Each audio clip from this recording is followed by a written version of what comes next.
7টি চুরি ও হারিয়ে যাওয়া মোবাইল উদ্ধার করেছে বান্দরবান ২ আর্মড পুলিশ ব্যাটালিয়ন। একই সঙ্গে বিকাশে ভুলক্রমে চলে যাওয়া ২,২৬,৩৬০ টাকাও ফেরত আনতে সক্ষম হয়েছে এপিবিএনের সাইবার টিম বান্দরবান। বিভিন্ন থানা সাধারণ ডায়েরির তদন্ত এবং তথ্য প্রযুক্তির সহায়তায় মোবাইল ফোন ও টাকা উদ্ধার করা হয়। সোমবার বান্দরবান ২ এপিবিএনের অধিনায়ক আলী আহমেদ খানের নির্দেশনায় এএসআই মোহাম্মদ রবিউল করিম শিকদারের নেতৃত্বে সাইবার টিম তথ্য প্রযুক্তি ব্যবহার করে মোবাইল ফোন শনাক্তের মাধ্যমে উদ্ধার করে। বান্দরবান মেঘলা এপিবিএন কার্যালয়ে উদ্ধারকৃত এসব মোবাইল প্রকৃত মালিকদের কাছে হস্তান্তর করা হয়। ভুলক্রমে অন্যের বিকাশে পাঠানো ২,২৬,৩৬০ টাকাও ফেরত এনে মূল গ্রাহকের কাছে হস্তান্তর করা হয় অনুষ্ঠানে। এ সময় উপস্থিত ছিলেন এসপি আমিনুল ইসলাম ও এপিবিএন সদস্যবৃন্দ।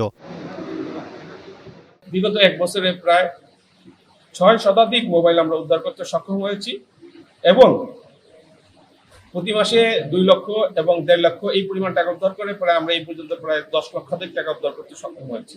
তাছাড়া আমাদের এই মোবাইল উদ্ধারের পাশাপাশি আমরা মাদক, আমরা আফিম উদ্ধার করেছি,